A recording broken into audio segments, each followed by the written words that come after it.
Assalamualaikum warahmatullahi wabarakatuh. Waalaikumsalam. Alhamdulillah wassalatu wassalamu ala Rasulillah wa ala alihi wa ashabihi wa man tabi'ahum bi ihsan ila yaumil qiyamah, amma ba'd. Inna lillahi wa inna ilaihi raji'un. Allahumma ajurna fi musibatina wa akhluf lana khairan minha. Kaum muslimin dan muslimat yang dimuliakan oleh Allah Subhanahu wa taala, saat-saat seperti ini maka yang disyariatkan bagi kita adalah mendoakan beliau dengan dua doa yang utama agar supaya beliau diampuni oleh Allah Subhanahu wa taala. Yang kedua, agar supaya beliau dikokohkan dalam menjawab pertanyaan di alam barzah. Doanya, Allahumma ghafir laha wa thabbitha. Ya Allah, ampuni dia dan kokohkan dia. Karena itu, mewakili keluarga, kami meminta jamaah seluruhnya, masing-masing mendoakan beliau rahimahullahu ta'ala dengan dua doa utama tadi. Ya Allah, ampuni dia. Ya Allah, kokohkan dia dalam menjawab pertanyaan di alam barzah. Baik, doa yang terbaik menghadap kiblat. Jadi kita semuanya menghadap kiblat. Ya, masing-masing berdoa. Amin. Kita seluruhnya yang menghadiri pemakaman ini hendaknya bisa mengambil pelajaran bahwa lambat atau cepat kita pun akan kedatangan malakul maut. Kita pun akan kedatangan malakul maut. Yang kata Allah Subhanahu wa taala, "Wan nazi'ati gharqa, wan nasyitati nashta." Demi para malaikat yang mencabut nyawa dengan sekeras-kerasnya, sekasar-kasarnya. Karena yang dicabut adalah nyawa orang-orang kafir. Dan demi para malaikat yang mencabut nyawa dengan selembut-lembutnya, secepat-cepatnya. Semoga beliau rahimahullahu ta'ala termasuk golongan yang kedua. Saya sendiri menyaksikan bagaimana beliau mengakhiri kehidupan dengan ketenangan, dengan kedamaian, tidak dengan kegelisahan. Didampingi dengan hampir seluruh anak, dengan doa, dengan bacaan permohonan kepada Allah Subhanahu wa taala. Dan beliau dalam waktu yang tidak terlalu lama menghembuskan napasnya dengan ketenangan pula. Walaupun sakaratul maut itu adalah perkara yang sangat dahsyat. Bagaimanapun tenangnya seseorang menghadapi sakaratul maut, maka sebagaimana namanya sakaratul maut. Sakarah itu sesuatu yang sangat dahsyat, sesuatu yang sangat luar biasa. Awal datangnya sakaratul maut itu sangat-sangat menghentak. Sampai-sampai baginda Rasul alaihi salatu wassalam pinsang karena dahsyatnya sakaratul maut. Tetapi hal itu pasti dialami dan memang harus kita lewati, yang dengannya akan menjadi kebaikan yang terakhir bagi orang yang beriman. Sebab musibah dan rasa sakit bagi orang beriman dan hamba Allah Subhanahu wa taala adalah kebaikan bagi mereka, sebab gugurnya dosa. Nabi alaihi salatu wassalam bersabda, "May yuridillahu bihi khaira yusib minhu." Siapapun yang Allah inginkan padanya kebaikan besar, maka Allah akan turunkan padanya musibah.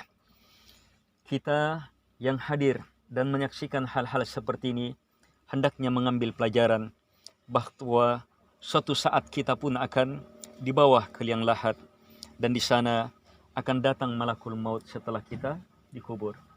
Bertanya, akan datang malaikat membuat kita duduk dan bertanya, siapa yang kamu sembah? Apa agamamu dan siapa nabimu? Yang mampu menjawab pertanyaan saat itu hanyalah mereka-mereka yang Allah Subhanahu wa taala kuatkan. Sebagaimana firman Allah Subhanahu wa taala, "Yuthabbitullahu alladhina amanu bil qawli tsabit fil hayatid dunya wa fil akhirah." Allah kuatkan, kokohkan orang-orang yang beriman dengan jawaban yang kuat dalam kehidupan dunia dan akhirat. Masuk di dalamnya dalam kondisi alam barzah. Jadi Allah yang kuatkan mampu menjawab. Siapa yang dikuatkan? Yang beriman. Siapa yang beriman? Yang membuktikan keimanannya dalam kehidupan saat ini. Jadi kita buktikan, mengambil pelajaran ini, buktikan bahwa kita adalah hamba Allah. Kita adalah umat Muhammad alaihi salatu wassalam. Kita adalah kaum muslimin. Terus ingat perkara itu, terus pelajari perkara ini, terus kokohkan perkara ini. Dan tak lupa saya ingatkan, ada doa, zikir pagi dan sore, yang kalau kita amalkan, maka akan terus mengingatkan 3 ini. Yaitu doa, raditu billahi rabba, wabil islami dina, wabi Muhammadin nabiyya sallallahu alaihi wasallam. Saya ridha Allah satu-satunya yang saya sembah.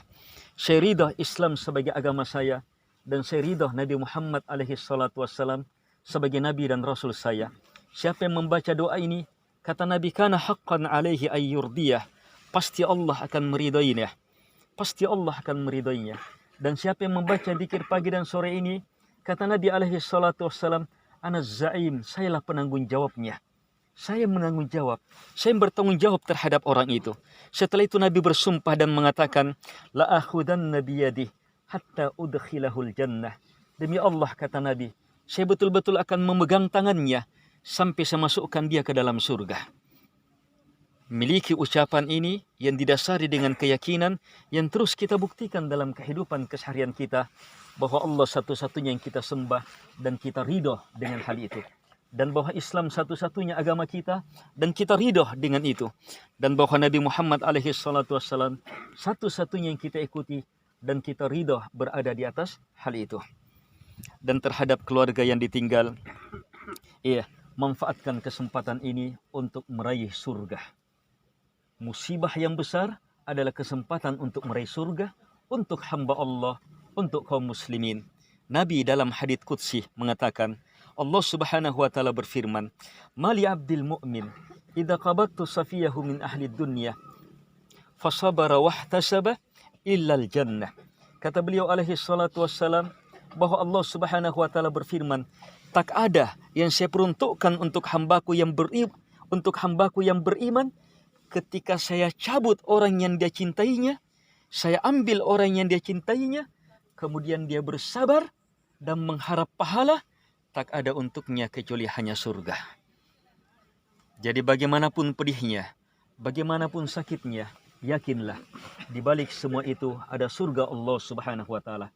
Caranya sabar, tahan hati, tahan mulut, tahan gerakan, dan harapkan pahala di sisi Allah subhanahu wa ta'ala.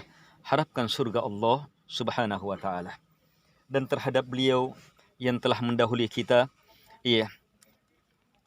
kalau ada pinjaman beliau, mungkin yang tidak diketahui oleh keluarga, maka tolong dimaafkan atau segera mendatangi kami. Hanya setahu kami keluarga, beliau rahimahullahu ta'ala, ini orang yang sangat jauh dari hal-hal yang semacam itu. Kehidupannya Masya Allah, kehidupan yang penuh dengan kedamaian, kebaikan. Semoga itu menjadi tanda-tanda yang jelas bahwa balam barzah akan menjadi kebaikan yang lebih kebaikan menjadi kehidupan yang lebih baik dari kehidupannya di dunia. Mari kita doakan beliau agar supaya kedamaian yang beliau dapatkan di alam barzah semakin menjadi kebaikan baginya yang berterusan sampai negeri akhirat. Allahumma ghafir laha warhamha wa'afiha wa'afu anha wa akrim nuzulaha wa wasi' madkhalaha waghsilha bil ma'i wath thalji wal barad wa naqqiha kama naqaita thawbal abyad min ad-danas wabdilha daran khairan min dariha wa ahlan khairan min ahliha wa adkhilha al-jannah wa a'idha min adabil qabr wa min adabin nar. Allahumma wasi' qabraha, Allahumma nawwir qabraha, Allahumma afishha firash min al-jannah, Allahumma a'idha min adabin nar. Innaka antas sami'ul alim wal jawadul karim. Wa sallallahu ala Muhammad wa ala alihi wa sahbihi wa sallam tasliman katsira. Wa akhiru da'wana anil hamdulillahi rabbil alamin. Wassalamu alaikum warahmatullahi wabarakatuh.